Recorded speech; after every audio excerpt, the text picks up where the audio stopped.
High, আমি ডুডুলের দিয়া। কেমন আছো তোমরা? আমি আজকে রান্না করব চিকেন ধনেপাতা দিয়ে।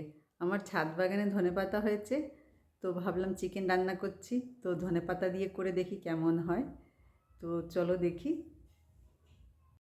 চিকেনে নুন হলুদ লঙ্কা মাখিয়ে 1 ঘন্টা রেখে দিয়েছি।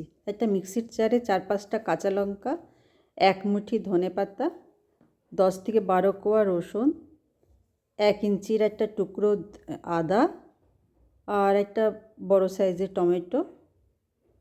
আর এর মধ্যে আমি দই দেব 2 চামচের মতন। দই দিয়ে একটা পেস্ট তৈরি করে রেখে নেব। প্যানে তেল গরম করব, সামান্য 2 চামচের মতন, ছোটো চামচের 2 চামচ ঘি দেব। ফোড়নে দেব আমি তেজপাতা, শুকনো লঙ্কা, বড় এলাচ, ছোটো এলাচ, লবঙ্গ।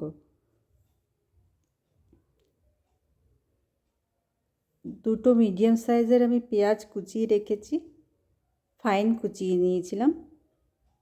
পেঁয়াজটা যখন গোল্ডেন ব্রাউন হয়ে আসবে তখন আমি এই তৈরি করা পেস্টটা দিয়ে দেবো। মিক্সির জারটা ভালো করে ধুয়ে এর মধ্যেই দিয়ে দেবো, যাতে মশলাটা ওই জলে কষানোও হয়ে যায়।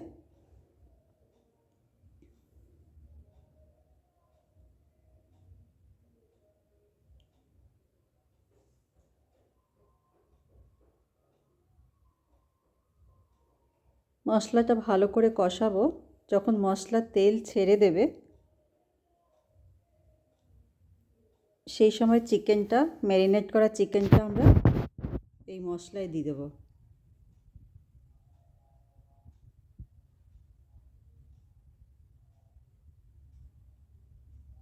সব কিছু ভালো করে মিশিয়ে 2 থেকে 3 মিনিটের মতন হাই ফ্লেমে রেখে ভাজবো।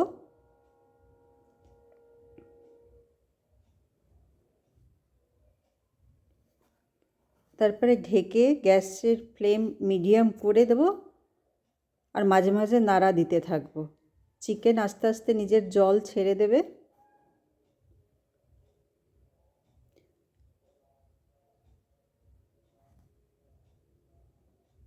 চিকেনের জল ছেড়ে দিয়েছে।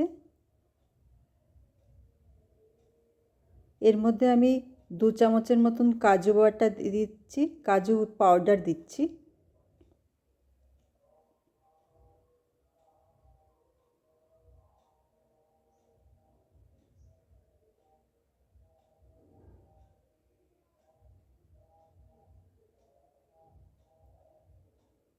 চিকেন দেখে নেব যখন 90%-এর মতন কুক হয়ে গেছে, সেই সময় আমরা এর মধ্যে গরম জল দিয়ে দেবো।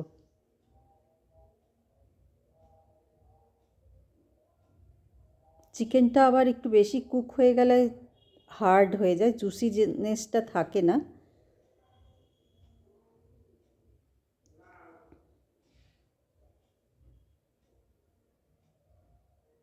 গরম জল দিয়ে দেবো।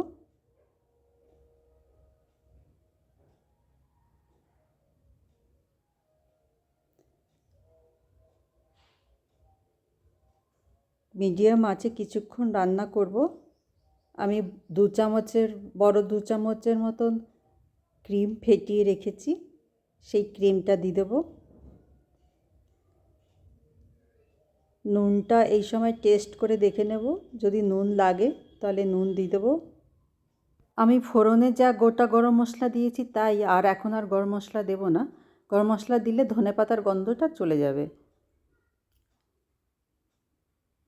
তোমরা ঝোল যতটা রাখার ততটা রাখতে পারো। তোমাদের ভালো লাগলে লাইক কমেন্ট শেয়ার করো, আমার চ্যানেলটা সাবস্ক্রাইব করে নিও। আবার আরেকটা নতুন রান্না নিয়ে তোমাদের কাছে চলে আসবো। ভালো থেকো, সুস্থ থেকো, সাবধানে থেকো। Tata, thank you.